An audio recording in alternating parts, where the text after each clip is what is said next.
vidéo pour un email mailbox qui va être un petit peu particulier puisque j'ai 4 romans à vous montrer. Et je vais d'abord vous en présenter 3 succinctement. Et ensuite le 4e, je vais prendre un peu plus de temps pour vous le montrer parce qu'il est juste magnifique, il est très particulier. Si vous me suivez sur Facebook, vous avez pu voir un petit teaser, donc voilà, je vais juste vous le présenter un peu plus longuement que les autres. Donc on commence tout de suite avec De la rage dans mon cartable de Noémia Grohan, publié chez Hachette Témoignages. Donc je crois que c'est une nouvelle collection de chez Hachette. Je ne sais pas s'ils en avaient déjà publié sous cette collection. Mais en tout cas, ça parle d'un sujet d'actualité, donc c'est sur le harcèlement à l'école. Vous savez qu'il y a eu pas mal de soucis, de personnes qui ont mis en avant ce problème de notre société. Donc je trouve ça vraiment très bien, j'ai vraiment très hâte de lire. Il est très très fin. Je pense qu'il va être lu très rapidement et très vite. Ensuite là c'est une saga dont j'ai entendu énormément parler par Alicia de Accro des livres. Donc Alicia, si tu passes par ici, c'est un petit peu grâce à toi. Donc il s'agit de Cuchiel de Jacqueline Carré. Donc là c'est le tome 1, il me semble, donc la marque. Donc en fait Milady a réédité cette série. Donc là c'est en format poche et c'est presque 950 pages, donc c'est vraiment un très bon pavé. J'ai lu la 4e de couverture, je pense que ça va beaucoup me plaire. Ça a l'air un petit peu, pas dans le Moyen-Âge, mais un petit peu dans ces eaux-là, avec des guerres, des seigneurs. Et j'aime beaucoup le nom de l'héroïne, Phèdre. J'avais lu Phèdre de Racine, et c'est une de mes pièces, enfin une de mes tragédies préférées. Donc déjà ça me plaît. Et j'aime vraiment beaucoup aussi la marque, du coup. Donc j'ai hâte de voir sa signification et de voir ce roman dont tout le monde parle sur la blogo. Ensuite, là, c'est le petit aussi, je vous ai fait un statut Facebook pour vous en parler. Il s'agissait de la sélection, donc c'est The Selection Story qui regroupe les novellas The Prince and the Guard, mais aussi des bonus. Donc vous avez notamment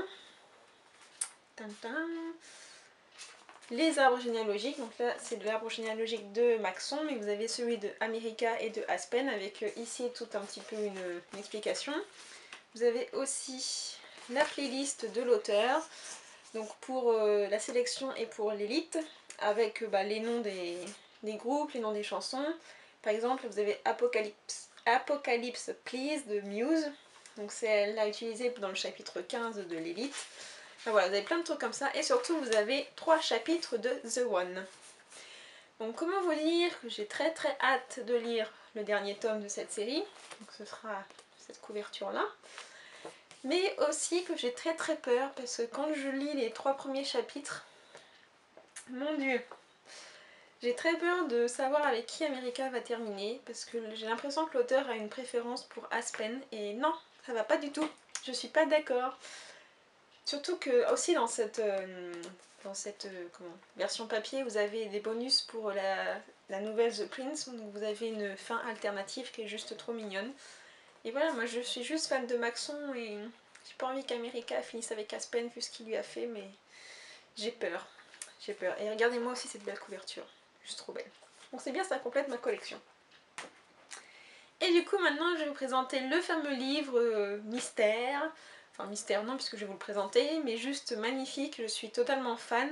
Donc c'est un peu grâce à Cajou, donc de Plume de Cajou, puisqu'elle l'avait montré dans un IMM et je l'ai trouvé juste magnifique. Et quand je suis allée chez Cultura pour faire quelques achats, il était en devanture en fait, vous savez comment ça s'appelle, les rayons, les étalages. Il y avait en fait le numéro 1, 2, 3, il était en 2, donc il y avait plein de romans de ce type là et j'ai craqué.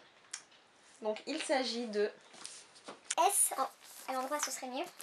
Donc il s'agit de S, donc en fait c'est publié par Jeffrey Joseph Abrams, donc J.J. Abrams pour les intimes. Donc en fait c'est le réalisateur ou le producteur, je sais plus. Enfin bref. Il a réalisé les séries Lost, Fringe, Super 8 aussi et Mission Impossible, donc c'est quelqu'un du cinéma et il s'est associé à Doug Dorst donc pour écrire ce roman. Donc voilà comment se présente le roman. En fait il est dans un petit coffret, donc il a fallu déchirer l'étiquette. Ensuite on l'enlève, donc déjà ça c'est super joli. Et ensuite donc ça se présente comme ceci. Donc en fait le roman est écrit par un auteur fictif qui s'appelle V.M. Straka. Il a écrit Le bateau de Tesée. Et la petite histoire qui va se passer en fait c'est que il y a deux personnes qui vont lire ce roman. Donc ils ont pris ce livre dans une bibliothèque. Le premier va annoter le roman. D'ailleurs en fait tout le long du livre vous aurez plein d'annotations comme ceci. Et une autre personne va emprunter aussi ce roman et va aussi l'annoter. Et également il y a plein de petits trucs qui sont ajoutés dans le livre. Donc je vais vous présenter ça tout de suite, mais en fait ça m'a l'air super intriguant. Et si vous connaissez un peu ce système, je crois que ça ressemble un peu à Cat is Book, qui était un roman de détective ou quelque chose comme ça, d'enquête policière pour jeunes adultes. Donc je pense que c'est un petit peu le même système avec plein de petits goodies à l'intérieur, donc je vous montre ça tout de suite. Donc déjà le livre en lui-même est super joli. Ensuite là vous avez marqué exemplaire de prêt, et en fait à la fin, hop, vous avez aussi, vous savez, les fameux petits billets qu'on trouve dans les bibliothèques pour dire retour tel jour ou tel jour. Donc voilà. Ensuite ça commence avec les petites annotations. Je pense que ça va être assez compliqué à lire et surtout très long.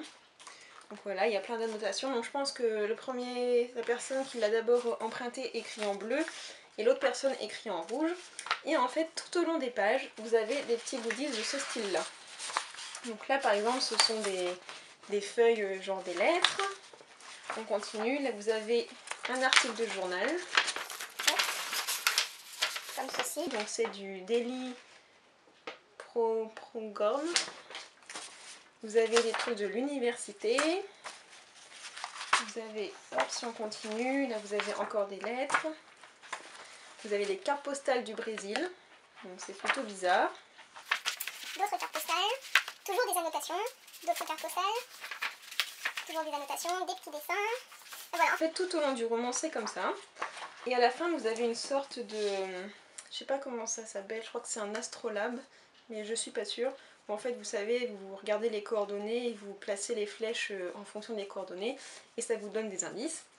Donc voilà, comment se présente un peu ce roman, c'est la première fois que je trouve un roman comme ceci. Je trouve ça énorme. Il y a eu un gros travail de fait, je pense, au niveau de la traduction et enfin pour traduire tous les goodies, etc. Donc il coûte quand même 25 €. Donc c'est pas négligeable. Mais bon, limite je vous dis que bah avec ce qu'il y a là-dedans, ça rentabilise son prix. Donc voilà, maintenant j'ai très hâte de découvrir le contenu. Comme je vous l'ai dit, je pense que ça va être très long à lire pour lire toutes les annotations, découvrir tous les goodies, ce que j'ai juste regardé, je les ai pas encore lus. Mais voilà, j'ai très hâte de me plonger dans cette nouvelle aventure livresque très bientôt je pense. Voilà, c'était mon In My Mailbox de cette semaine. J'espère que de votre côté vous avez fait de très belles acquisitions. En attendant, je vous souhaite plein de bonnes lectures et je vous dis dans une prochaine vidéo. Salut!